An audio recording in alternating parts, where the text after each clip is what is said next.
thanks for Mr. Tom Cruise to spend a little bit of time acting in my movie of Mission Impossible. A warm welcome, Thursday the 29th of September 2022. Just been to the dentist today. My teeth are a little bit kaput. Was going to go to the barber, but got some gasoline for my motorbike. So today is possibly going to be a little bit about a rant and a rave, and possibly why have I been rambling on about the Three Gorges Dam for a couple of years now. It's round about 24, maybe 27 months. I first discovered this way back when I was in Wuhan working as a DJ in a nightclub called Hontayang.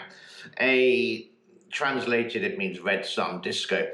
And I did have an opportunity before the Three Gorges was actually there. The dam was not there. Just the very beginning of the construction of it. And went from Wuhan all the way up to Chongqing. I know some of you, like Mr. Donald, have done this trip before, maybe the other way around. It is a marvelous trip. But to do it before the Three Gorges, I think I was very lucky to do so. I was there in China in the early days. So the idea of the Three Gorges actually came from the 1920s of the ruler of China at the time.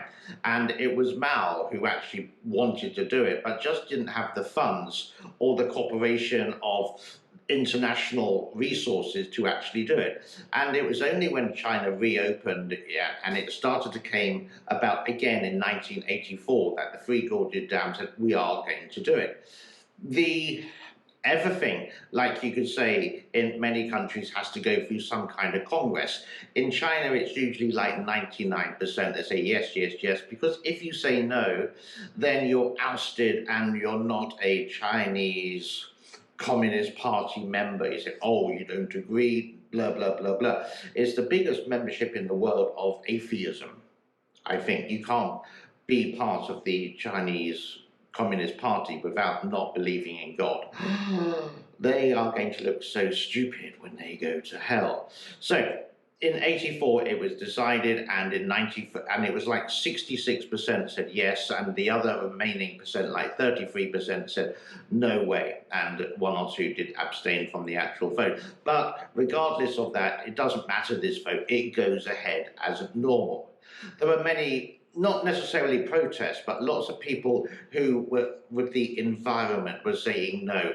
Engineers were saying no. This is an impossible task.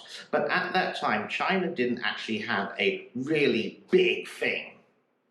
It didn't have the tallest, the longest, the fastest, whatever in the world, apart from the Great Wall of China. That was it. But that was done in the dynasties of China, not in the People's Republic of China. So they wanted something huge. So the Three Gorges Dam went ahead. I'm going to take a break because I want to have a little sip of coffee. Welcome back. So the construction began. First of all, they built the cofferdam, then they started to build the actual Three Gorges Dam. It is laid with corruption. In other words, there was a huge amount of money for the Three Gorges, and it was sent to one contractor. They said they couldn't do it, but they would take a commission from it and moved it down and down and down the line. So just imagine they had like $1 billion American dollars to do so.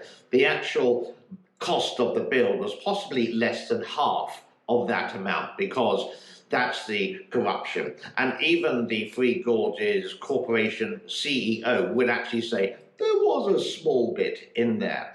And it was built, and it was a big wow. Lots of fireworks, lots of celebrations, people getting married at the dam, saying, this is it, this is the biggest, fattest, widest, tallest dam in the world. And it was, when it was shiny and new, looked magnificent. But did it actually serve, or has it actually served its purpose? Can the Three Gorges Dam actually stop floods? And the answer is, well, in 2020, no, it actually caused floods. I made a video in that year, which city to flood, Wuhan or Chongqing. In other words, don't release the flood water and let Chongqing flood. or release the flood water and let Wuhan flood. I think Wuhan lost, even I don't know the reasons for that. This year, I don't think the sluice gates have opened. There's a lot of secrecy about the whole dam as well. I was watching a report the other day. Let's say there's a guy in the control center at the Three Gorges, and 40 kilometers away, there's a place called Yingchang. Yingchang has another dam. It's still owned by the Three Gorges Corporation. They work as separate entities. They each other don't know what's going on. Now, a lot of people, I could guess, who watch this channel have worked or do work in a company, and teamwork is paramount. In other words, to make the product the best, you've got to communicate. But none of the Three Gorges Corporation does. And that sort of worries me, that a company that doesn't communicate with each other and is shrouded in secrecy constantly, and we can only speculate because very little knowledge comes out of it. Does it work? So it doesn't actually do the help with the floods, possibly a little bit, but the Chinese state media would say, yes, it's a wonderful thing. It is a very amazing thing, granted, but we want to know everything about it. So we know about the corruption at the beginning of the dam. The second thing is, let's take a break. And welcome back. The second thing is related to the electricity. How much electricity does it provide? They say it does for about 20 million people, which is the size of, let's say, Beijing or Shenzhen. Wuhan has 11, Chongqing Autonomous Region has a total of the whole area of 35 million. But it was meant to produce electricity for 10% of the population, which would have been at the time 100 million people. It doesn't. So does it cost any money?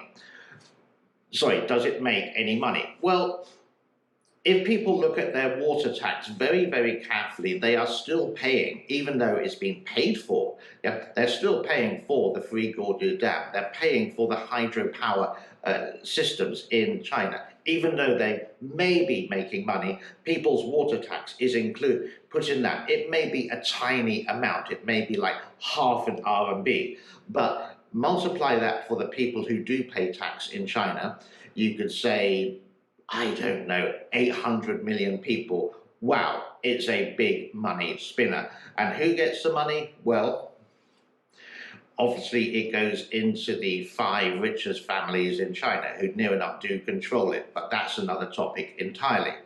Related to the quality, we have seen, and there have been pictures of cracks, leaks, holes in the actual dam, especially where the locks and the ship elevators are. We've had aerial views of the top before where you can see that some of the cement on the top has cracked. We've had views from the side, both sides of it, so the downstream and the upstream of it, with a few cracks.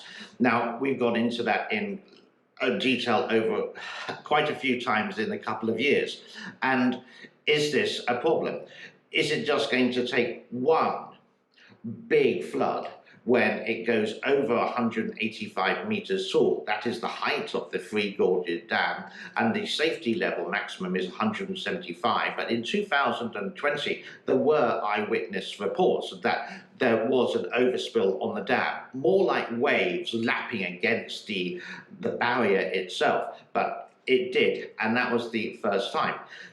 After then, we didn't see much of the Three Gorges Dam related to webcams. It occasionally came and occasionally go. We haven't had a webcam since March 29, 2022. Why? We don't know. But then we start to speculate. What we would love, like many things in China, is to have a unrestricted, just to go there and find out for yourself without people looking, telling you. You can ask questions, unrestricted access. That would be great. Then we could actually find out the real truth. You could say exactly the same as Xinjiang. It has never happened. Unrestricted access. China constantly hides something. China has a bad reputation because it hides something. If the international community say you can't do it, they still go ahead regardless of, and they do it. And what does the international community do? Well, no, no, no, you can't do it. Naughty boy, naughty boy. And that's about as far as it happens. So it's just this bad reputation.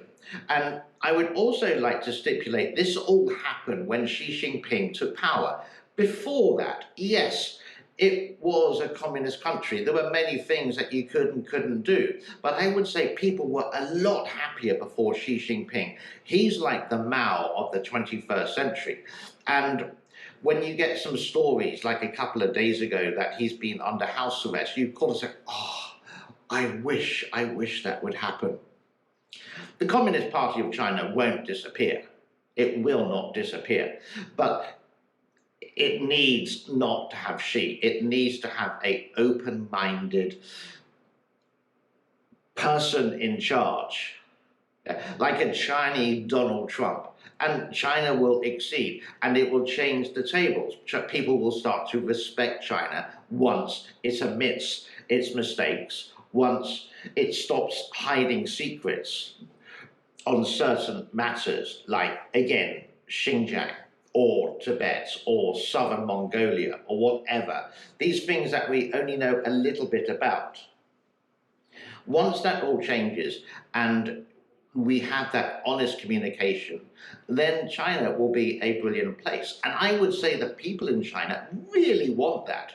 But it's the Communist Party who have the $1 billion and are happy and contented.